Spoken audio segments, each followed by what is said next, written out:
Season 24, let's start with where we left off, gents. The champions, Atlanta United, the Five Stripes, who've come in and really kind of raised the bar in many ways, haven't they, in the 2 years. But does this feel like a fork in the road to them, and specifically with the direction they've gone now with their coach, Frank De Boer? Tata Martino, obviously.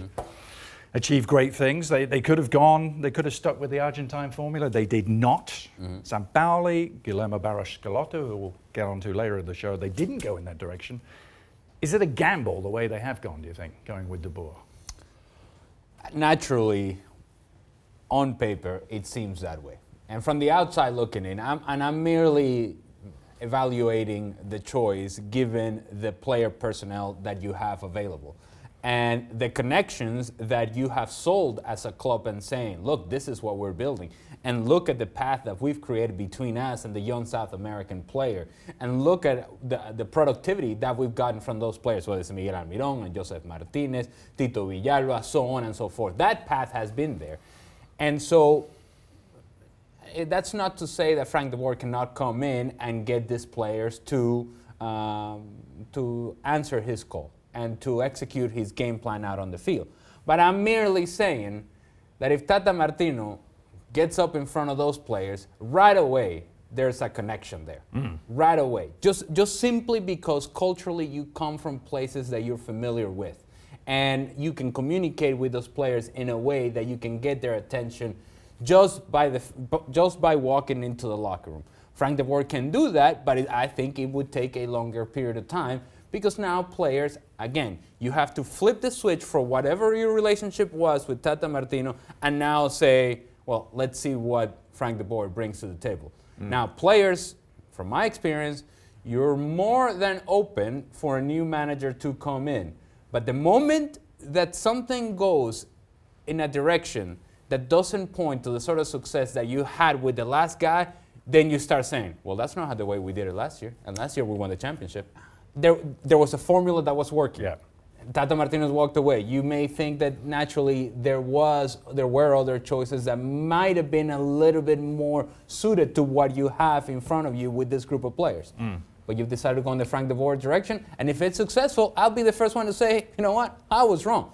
Yeah. But the talent of this team should be successful regardless of whether Frank De Boer is there or not. You mentioned De Boer's resume, and I get that there are like some concerns there. I think if you look at the time at Ajax, he takes over a team that wasn't winning, got them winning a title, and then kept them winning. And then the rest of his resume I kind of take with a grain of salt. You do? Yeah, because at Crystal Palace, he's clearly trying to play possession with a team that, you know, is what, middle to bottom of the table. We know that generally is not going to work in the Premier League. I think you can measure his tenure at Crystal Palace in minutes. It's less than 500 minutes or so. So I take that with a grain of salt. And then his time at Inter Milan, he takes over at the end of an ownership change. And specifically for MLS fans, the ownership group in charge of Inter Milan when he took over is the same group that took over DC United in 2012. And I'll just say this. That business group has a very clear way of doing business. It's to strip things down.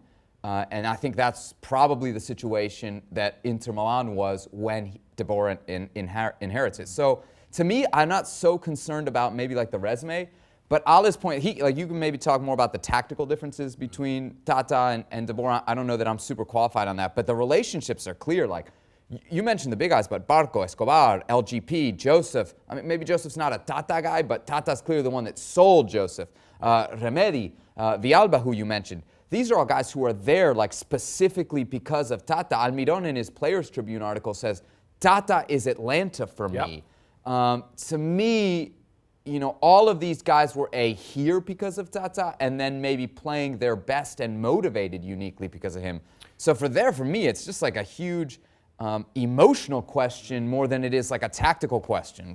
It was interesting, Ali, on that subject of tactics and philosophy and style, to hear Carlos Bocanegra and Darren Eales come out and say, listen, Frank's style of play was very important to us. His philosophy, his clockwork orange possession football. It's almost like they wanted to change. They didn't talk about winning. They were like, it's his style of play and the fact that he's got a track record of working with youth too that really attracted them. So, but that was interesting to me because they could have played it safe. Yeah. Made it much safer with Well, Scalotto and to their credit, Darren Eales and Carlos Bocanegra, Atlanta United, they've hit it out of the park in every decision they've made, seemingly. Atlanta has come into the league and set a new standard for everybody, and everybody's trying to catch up to them. So they have bought themselves some equity when it comes to that. The only thing I would put forth is the fact that you have a team, and you did certainly last year, a team that in transition there was nobody better in Major League Soccer. Yeah. When Miguel Almiron got going with that ball at speed in transition, and Josef Martinez is running, and Villalba is running full speed, Julian Gressel is coming from behind, and they got themselves in a position where they recovered possession of the ball in the midfield, and then they got after you, they were impossible to stop. Yeah. Now, I'm all for possession, but if you take away one of your strengths as a team, and you sacrifice that because you're trying to marry a style of play, I think that's a mistake. And again, I'll go back to the initial point that do the pieces right now available in that locker room match that style of play? Right. That's a big question. You also made a good point, though. The pieces in that locker room are like really, really good relative to the rest of MLS. Yeah. I think they do have an overwhelming talent edge, at least like in the attacking third and on. So I think it's worth noting that even though the pieces may not fit, like De Boer still has a great team, and Yes, he he should be does. held to that standard. And on top of that, the other two names you mentioned, Bocanegra and Eales, like maybe I'm disrespecting their work, or I don't know as much about it. I give Tata a lot of credit for those first 2 years in Atlanta. Yeah. And I think that those two guys now have to really, truly prove their value, because Tata was, as much as a great coach, he was maybe the best recruiter in MLS. Talking of the talent they have, or now have, short list: Neymar, Ronaldinho, Tevez, former South American Players of the Year. Now they have the current South American Player of the Year, Pity Martinez. Different sort of signing to Almiron, isn't he? 25. He's already in the peak of his career. Can he?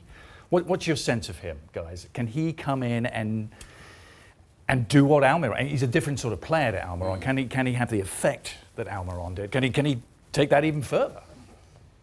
There are a lot of good players in South America. Yeah. A lot of talent in South America. And this guy was the most outstanding player in a team that won Copa Libertadores for River Plate. Man, the expectations got to be sky high for Pity Martinez. And it's not unfair to be expecting a whole lot from him because of the resume. This is as strong as resume as you can find from a player coming into Major League Soccer in the prime of his career. Pity Martinez should be held to that standard. And let me tell you, I am expecting him to be just as good as Miguel Almiron, even if he is a different player, to have a similar impact to Atlanta United and to create opportunities for Josef Martinez the way that Miguel Almiron did. Maybe a different player, but the standard should not be any different. And if you're willing to sell Miguel Almiron because you're bringing Pity Martinez in, then he's got to deliver.